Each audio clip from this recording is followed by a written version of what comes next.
Olá, queridos irmãos e irmãs, estamos iniciando o nosso podcast, o Joãozinho, bem-vindo, bem-vinda! Já peço desde o início que você compartilhe, que você marque a gente aí nas redes sociais, faça sua foto lá e coloque lá no Instagram aqui, marcando nossa paróquia São João Batista. Nós com certeza ficamos muito felizes. E se você está vendo da onde aí, da onde que você está acompanhando? Qual é a tua comunidade, a tua paróquia? Tem gostado do nosso podcast? Tem alguma sugestão para a gente aí?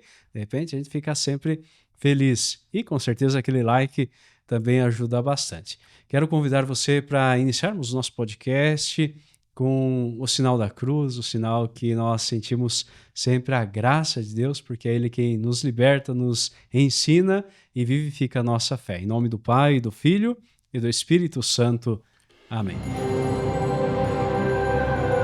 Hoje meu convidado especial aqui é o Rodrigo. Bem-vindo, Rodrigo. Olá, Padre Itamar, muito obrigado. Agradeço pelo convite para estar aqui hoje. Que joia. Rodrigo é professor aqui na nossa escola teológica de iniciação à vida cristã, tem ajudado também em toda a diocese de Guarapuava aí, também com aulas. Me conte um pouquinho aí, Rodrigo, quem é você?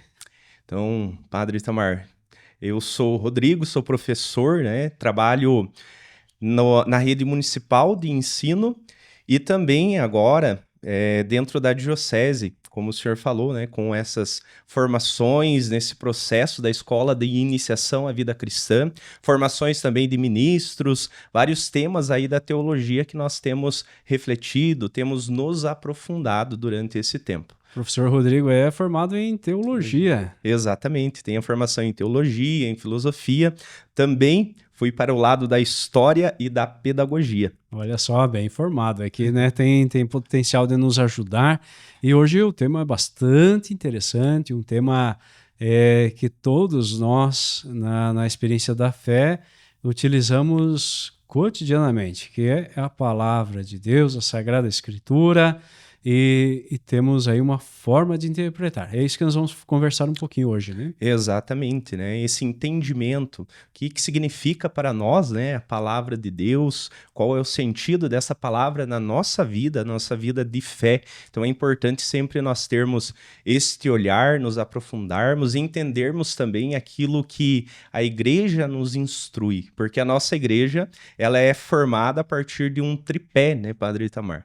A partir do magistério, da Sagrada Escritura e da Sagrada Tradição. Opa, é bastante assunto. Daqui a pouquinho a gente vai falar parte por parte desse tripé. E também nós vamos terminar hoje falando aí um pouquinho sobre o mês da Bíblia 2025, que traz um tema bastante interessante, da Carta aos Romanos. Exatamente, a esperança não decepciona, Não né? decepciona de forma alguma, né? Quem tem esperança vai muito longe, né? Consegue chegar até Deus.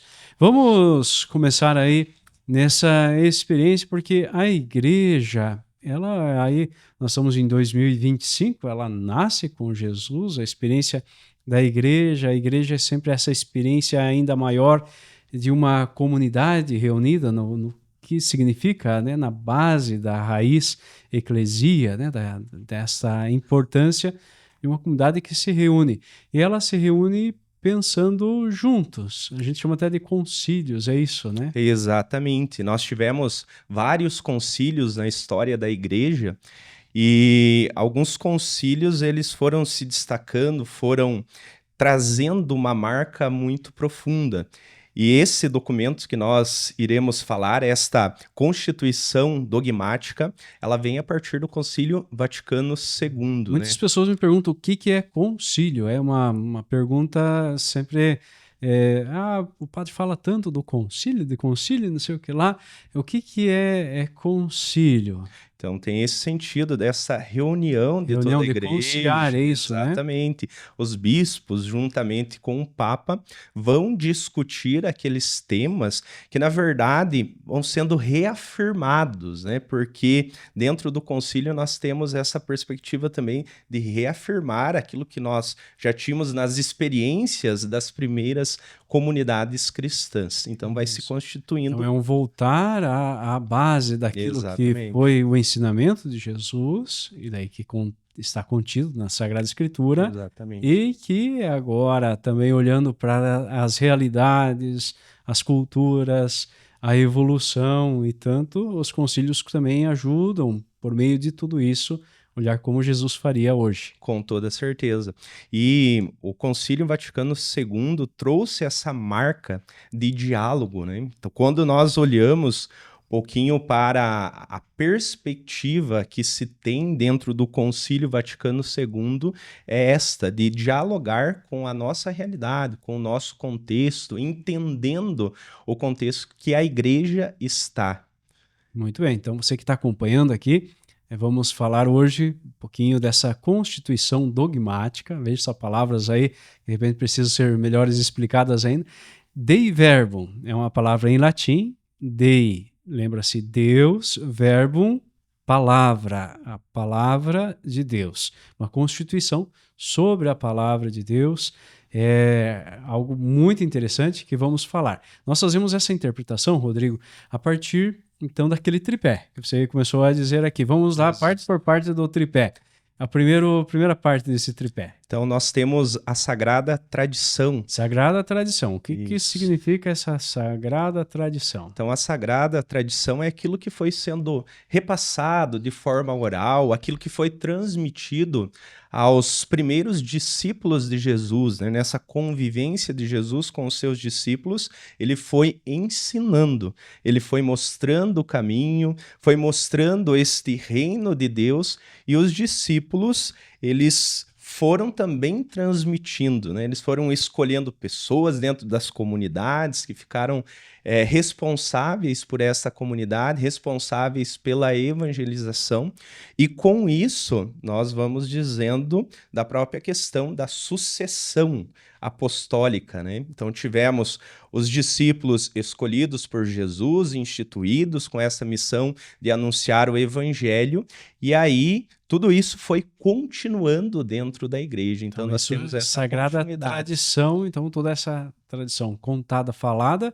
e depois também escrita. Exatamente. Então, e a segunda parte do Então, a Sagrada Escritura, né? Escritura. Isso. Então, quando nós falamos da Sagrada Escritura, é toda essa experiência, como o padre tinha falado, né, da comunidade cristã, essas vivências, aquilo que os discípulos foram vivendo também com Jesus Cristo, e aí, através da inspiração do Espírito Santo, foram sendo escritas, né, para que a gente pudesse ter hoje, para refletir, mas também, quando nós estamos falando aqui apenas do Novo Testamento, nós temos também o Antigo Testamento, né? Porque Deus também foi se revelando, foi se mostrando desde o momento da criação, os profetas.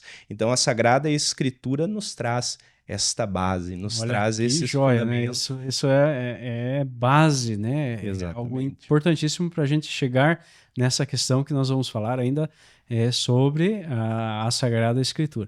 E o terceiro, a parte do tripé, que é o nosso magistério, né? Os ensinamentos que nós temos a partir dessa experiência da Sagrada Tradição, da Sagrada Escritura, nós temos o magistério que continua vivo, né? Que é esta sucessão também que se faz presente dentro da nossa igreja, onde vai interpretando a Sagrada Escritura. Por isso que é importante, né, padre? Quando nós lemos a Sagrada Escritura, nós temos que ter esta base. Temos que olhar para os padres da igreja, para aquilo que eles foram interpretando da Sagrada Escritura, para que assim a gente não se perca no caminho. Não se perca na interpretação. Então nós lemos, quando a gente faz uma leitura bíblica ou uma interpretação, nós estamos lendo um conjunto de informações. Exatamente. Tanto das tradições, quanto daquilo que está escrito em si, na palavra de Deus, e também aquilo que foi interpretado ao longo do tempo, que foi se tornando verdade de fé, foi se tornando uma experiência daquilo que a igreja vive em Jesus Cristo. E esse magistério também traz tantos documentos que nós temos, né?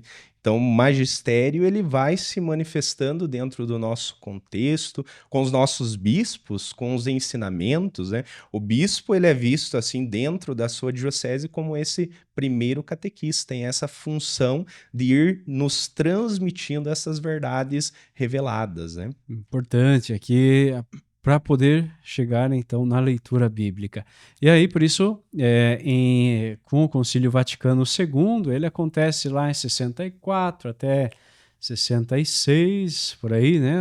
Exatamente, desde 1962 a 1965, né, o Concílio Vaticano II, ele vem com as inquietações da Igreja deste período, trazendo questionamentos muito profundos. Começou ali com João 23, depois se estendeu com Paulo VI, inclusive Paulo VI traz uma pergunta na segunda sessão muito interessante, que é a seguinte: Igreja, o que dizes de ti mesmo? Olha só, é uma pergunta, assim, dentro do campo teológico, muito interessante, mas também vale a pena a gente ver assim, que eu também sou igreja, mas Exatamente. a igreja, enquanto instituição e organização, é uma pergunta que o Papa faz bastante provocativa e com certeza chama muita atenção. Exatamente. Inclusive também, padre, nós tivemos duas palavrinhas que foram se destacando,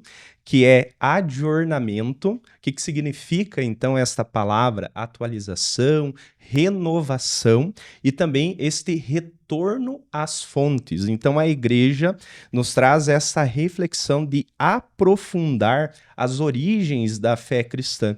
Inclusive, quando nós olhamos para esse processo da iniciação à vida cristã, nós temos esse chamado, né? O documento 107 nos traz esta reflexão, a recuperação do catecumenato, né? Então é uma perspectiva que vai se dando dentro do contexto do Vaticano II. Muito interessante. Ele passa, né? Porque antes nós tínhamos Concílio de Trento, né? Os últimos aí, Concílio de Trento, o Concílio Vaticano I, que foi muito curto, muito breve. Exatamente. E há 60 anos atrás, aí o nosso Concílio Vaticano II. Se der uma olhada na história, 60 anos é para já, né? Sim. Faz pouco tempo, muita coisa ainda aqui que foi trabalhado no Concílio Vaticano II ainda não foi implantada ou não está sendo vivenciada por completo. Vale lembrar, nossa diocese foi criada no encerramento do Concílio Vaticano II. É uma das primeiras dioceses criadas a partir desse período e já nascemos como diocese, como igreja aqui na Diocese de Guarapuava, com toda uma argumentação nova, né? Dom Frederico, os primeiros padres que trabalharam por aqui já foram trabalhando com todas as comunidades dentro dessa perspectiva de uma igreja com, como você falava, né, adornada, né, com uma nova possibilidade de entender essa realidade com um olhar voltado à experiência fundante da igreja, de uma igreja que nasce lá com Jesus e que vem até nós agora, que precisa ser renovada, revista e organizada. E a partir disso, então, uma igreja que se torna sempre mais povo de Deus. Exatamente. Inclusive, nós temos um documento, né, a Lumen Gentium, que vai falar sobre esta igreja, sobre a responsabilidade também do povo de Deus, né? É uma inversão que nós temos. Até então, se tinha uma perspectiva que a responsabilidade da evangelização era somente do clero, dos religiosos, né? Com o Vaticano II, bem essa reafirmação. Todo batizado é responsável por evangelizar, né? Nós somos esse povo de Deus que temos a missão de testemunhar Cristo. Uma missão interessante. Você está com um livrinho na mão, não sei se as câmeras estão pegando lá, e esse livrinho aqui, Compêndio do Vaticano II, Constituições Isso. E mais algumas informações. Você que quer dar uma olhadinha mais nesses conteúdos, eu sempre peço assim, às vezes aquilo que a gente fala é que a gente está carregado de mais informações, como a igreja também ao ler a Bíblia, a gente vem carregado com tudo isso. Mas vale a pena você ler com atenção, a gente não quer induzir a nada, né? Mas por isso que é importante a gente ler, entender o que a igreja pensou nesse período e nos faz refletir.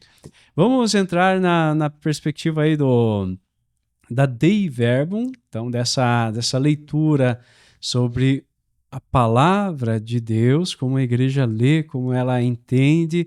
Me ajude aí nessa primeira perspectiva, né? Essa constituição dogmática. Isso. Então, já no primeiro número, né, da nossa Constituição, nós temos alguns pontos muito importantes para a nossa reflexão. O que se pretende através desta Constituição, né, a Dei Verbum, que é expor a genuína doutrina acerca da revelação divina e de sua transmissão, a fim de que pelo anúncio da salvação o mundo inteiro, ouvindo, creia, crendo, espere, esperando, ame. Aqui nós temos várias perspectivas, né, Padre Itamar? Nós somos convidados a estarmos de ouvidos abertos, né, para o entendimento desta revelação. A própria questão de quando nós olhamos para a história de salvação, nós chamamos de economia de salvação, não no sentido financeiro, né, de economia, mas uma perspectiva de um Deus que ele é muito próximo de nós. Às vezes as pessoas quando vão falar de Deus, não conseguem perceber esta proximidade, mas o nosso Deus é um Deus que se revela. O que significa revelação? É tirar este véu. Ele toma esta iniciativa, inclusive no número 2, né, fala sobre essa iniciativa divina de querer se revelar para nós. E a partir deste encontro, a partir desta revelação, nós somos impelidos também a dar uma resposta. Então, é esse o convite que cada um de nós recebe. A experiência, de repente, dessa revelação, Deus mostra seu rosto, Deus se demonstra para nós e a gente consegue compreender em partes, né, quem é Deus e conseguindo compreender, também buscar com mais excelência e também segui-lo. Exatamente. Por isso, desse contato íntimo com a palavra de Deus, né? De nós buscarmos, estudarmos, né? Quanto que é importante nós pegarmos uma tradução da Sagrada Escritura, não lermos somente o texto, mas aquelas notinhas de rodapé que aparecem ali, elas são importantes, porque nós temos toda esta unidade que vai acontecendo no Novo Testamento com o Antigo Testamento. Nós falamos das prefigurações que vão ocorrendo, então é importante sempre ter esse olhar profundo, essa busca de querer conhecer mais Deus, né? E, inclusive, no Catecismo da Igreja Católica, já no seu começo, ele nos diz assim, o homem é capaz de Deus. Então, nós temos esta capacidade de buscarmos entender esse Deus também através da nossa razão, porque a fé, ela não é só sentimento, ela também traz essa perspectiva da nossa razão, né? Muito bem, estamos falando da Bíblia, aí você está com a sua Bíblia, com a palavra de Deus na mão, você que gosta de fazer um selfie, aí faz você com a sua Bíblia, aí marca a gente no Instagram aqui da paróquia São João Batista, mostra aí o texto que você está lendo, pode ser? Ler a Bíblia faz a gente compreender um pouco mais a ação de Deus e ao ler, essa certeza, né, de que Deus está nos falando, e nos fala a partir das Sagradas Escrituras, mas existe um modo de compreender, e esse modo de compreender, então, é vendo essa revelação.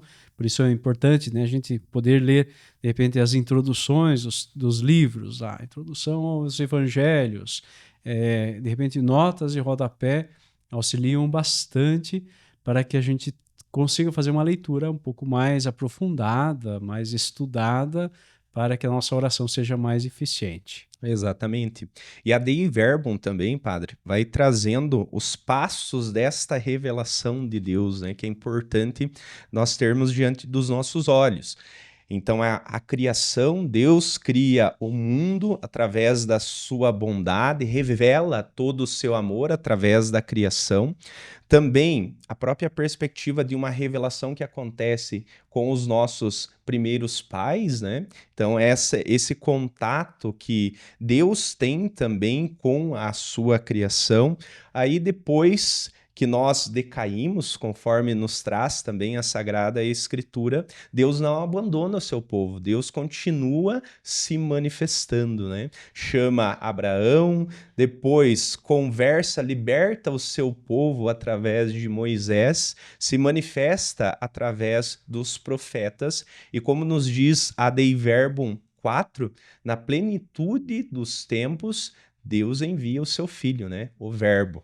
Aí a plenitude dessa Isso. revelação, toda a história da salvação trazida, né? A tentativa sempre era conhecer o rosto de Deus, e em nenhum momento, né, no Antigo Testamento, esse rosto foi mostrado. Era possível compreender que Deus falava, era verbo, e depois o verbo se encarnou, se fez carne, se fez presente no meio de nós, e por isso a plenitude, né, nos tempos de hoje, a certeza de que Deus está presente no nosso meio.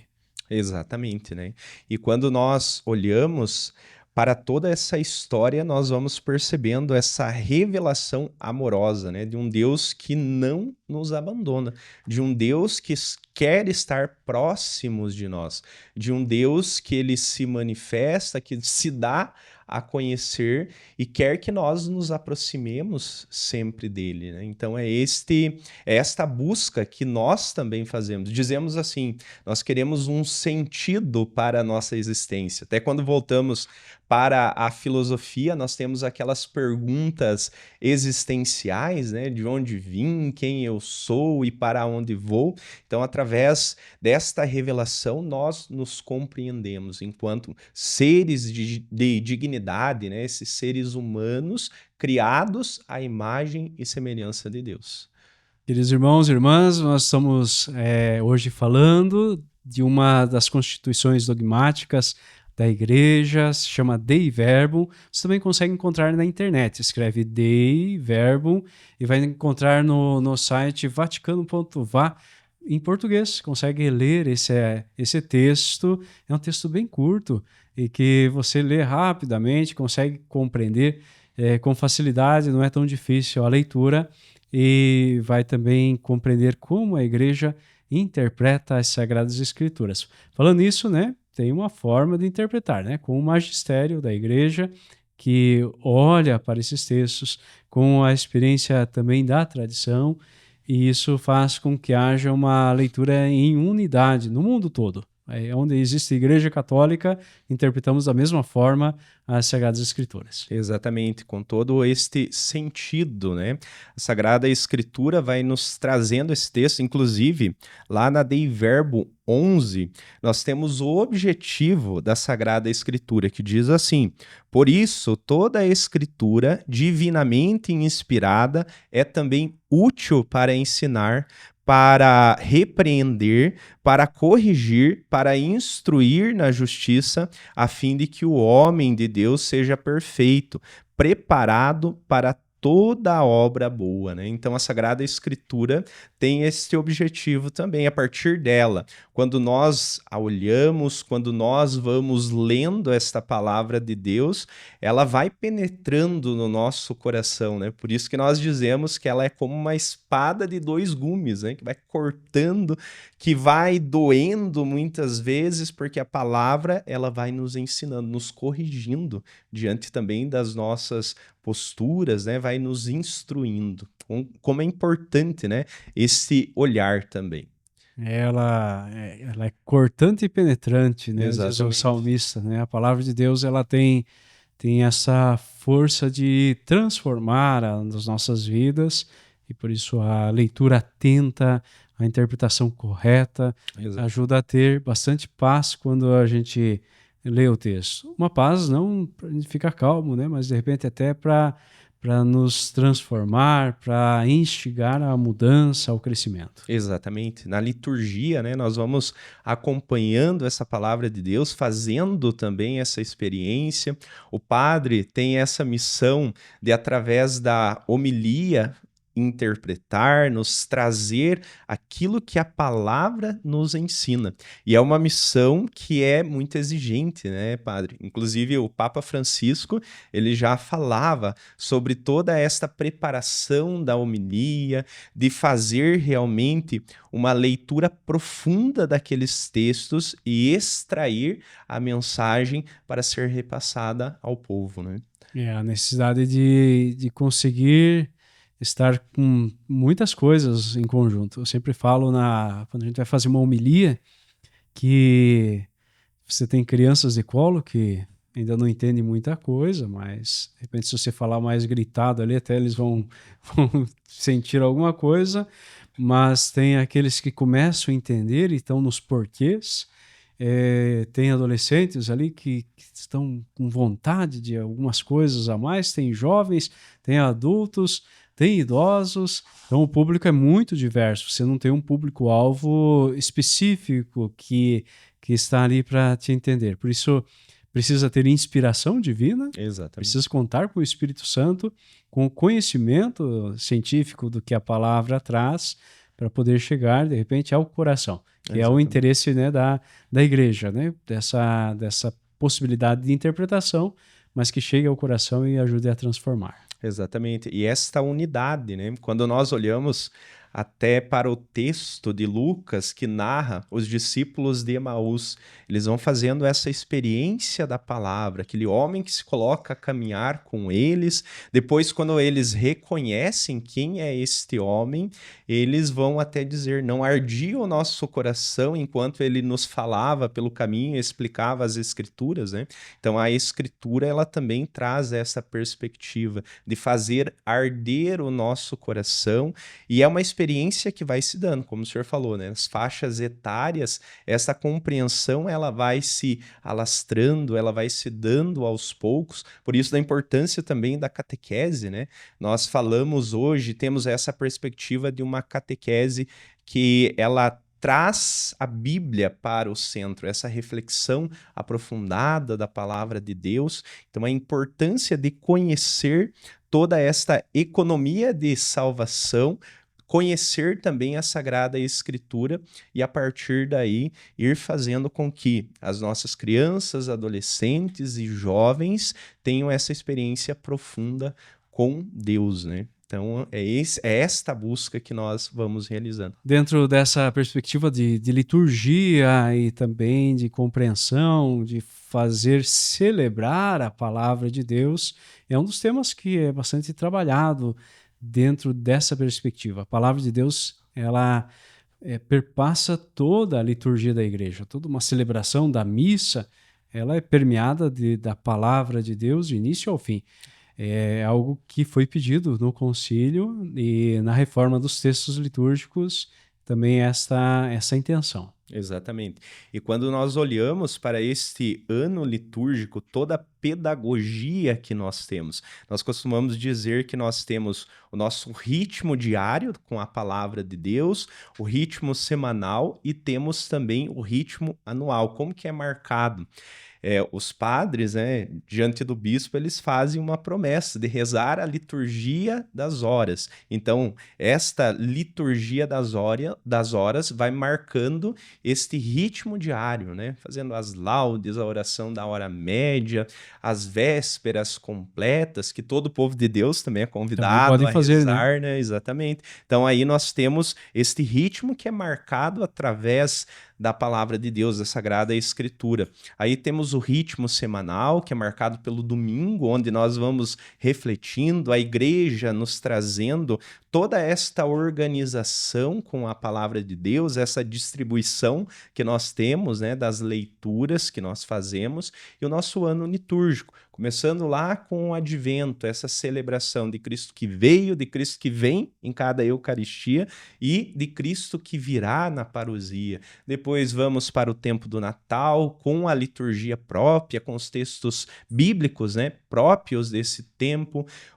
Aí começamos a primeira parte do tempo comum, também já revelando esse momento da missão de Jesus Cristo, depois Quaresma, depois o tempo pascal, e aí a segunda parte do nosso tempo comum. Então, toda esta realidade vai sendo marcada através da palavra de Deus. E como é bonito tudo isso, né, Padre Itamar? Quando a gente para, quando nós vamos refletindo, quando nós vamos entendendo toda esta perspectiva espiritual que vai se manifestando, o modo como a igreja nos traz, nos convida a ter esse contato íntimo com a palavra de Deus, né? De conhecer verdadeiramente Jesus Cristo através desta revelação, conhecer profundamente.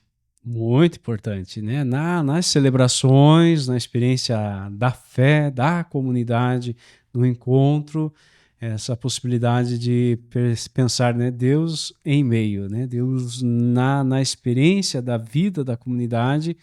Isso que foi muito recordado pelo apóstolo Paulo, principalmente quando escreve cartas às diversas comunidades, e ele começa a reconhecer, né, Cristo está no meio de vós, porque vocês fizeram ele habitar por meio da experiência daquilo que escutaram e daquilo que vivenciam também como palavra eficaz que se torna então presente no testemunho de cada um.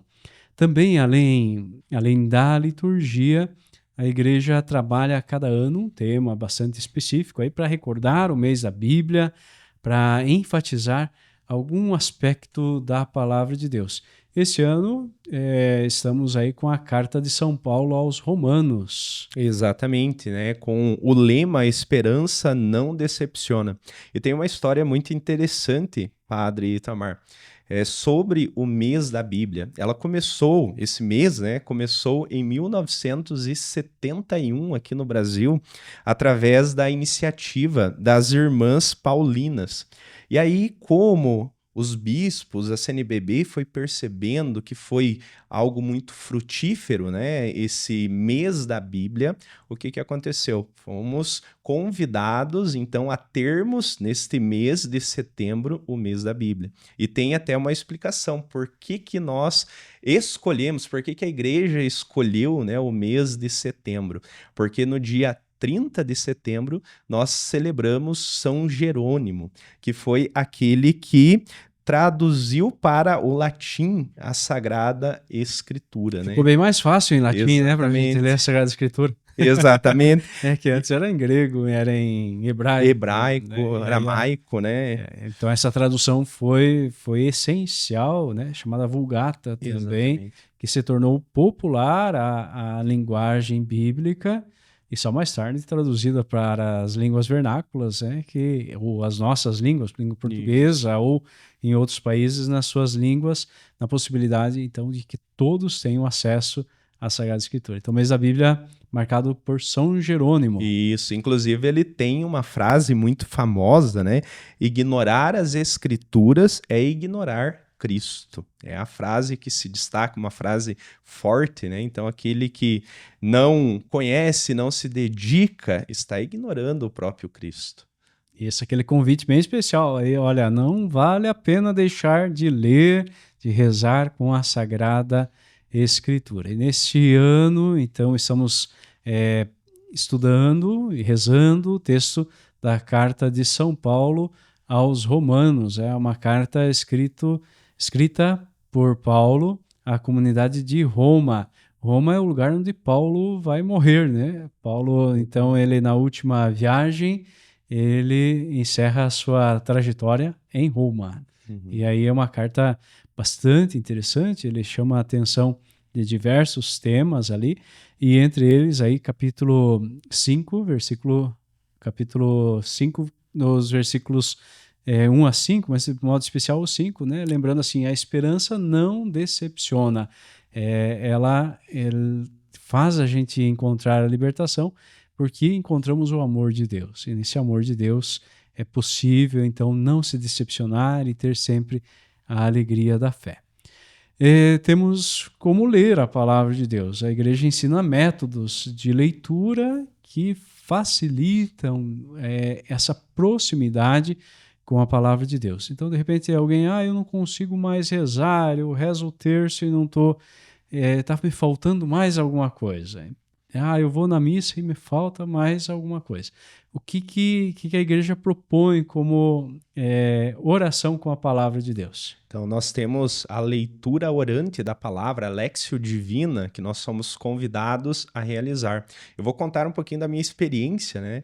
Então, todos os dias eu tenho o costume de fazer a meditação do Evangelho do dia. Então, eu pego lá o Evangelho, vou lendo primeiramente com a invocação do Espírito Santo, né? Sento lá, faço a invocação do Espírito Santo, leio este Evangelho do dia, leio mais uma vez para ir realmente trazendo para dentro de mim esta palavra, e aí eu vou questionando este texto bíblico, vou tentando entender o contexto em que ele foi escrito, as palavras que vão se destacando, né? E como eu posso aplicar esta palavra de Deus no meu dia a dia, na minha vida, nesse momento que eu estou vivendo agora, como eu posso transmitir a palavra de Deus. A Léxio Divina nos traz estes passos, né? Invocação do Espírito Santo, aí nós temos depois a leitura da Sagrada Escritura, uma vez, duas vezes, vamos ali nos questionando sobre onde se encontra esse texto bíblico, a igreja também nos orienta, né, padre? Entendendo a própria questão do gênero literário, isso é muito importante quando nós falamos da Sagrada Escritura, e depois de fazermos essa meditação, como eu posso aplicar na minha vida de comunidade, nos meus relacionamentos dentro da minha casa, dentro do meu trabalho, tornando essa palavra mesmo viva, né, eficaz. Muito bem, então a leitura orante da Bíblia é importantíssima, ela é um método de oração e que você é convidado a fazer. Rodrigo, nós vamos encerrando aqui. A palavra de Deus, a gente dá para ir longe aí na temática, vale anos de estudos, né? Nunca paramos de estudar, até a própria Dei Verbum lembra assim, que os estudiosos cada vez mais aprofundem-se em buscar conhecer a palavra de Deus, que você também aí na tua missão, né, como professor e na pesquisa, na ciência, que também pesquisa, estuda, que Deus te abençoe nesta procura. Amém. Gratidão pelo convite, padre, de estar refletindo sobre este tema tão caro, né, para a nossa teologia, refletindo sobre essas perspectivas da palavra de Deus que nos ajudam a nos tornarmos cada vez mais próximos de Jesus Cristo, né? Lembrando as palavras de São Jerônimo. Joia. Obrigado a você que acompanhou a gente aqui pelo nosso podcast, o Joãozinho. Vale aquele compartilhamento, aquela curtida. Nossa gratidão a toda a equipe da Pascom, que aqui esteve conosco, organizando para que fosse aí no seu celular, na sua TV, esse programa nosso, né? Esse podcast que fazemos com muito carinho. Peço a bênção de Deus sobre você, sobre sua casa, seus trabalhos, a sua vida, o Deus que é Pai, Filho e Espírito Santo. Amém. Até mais.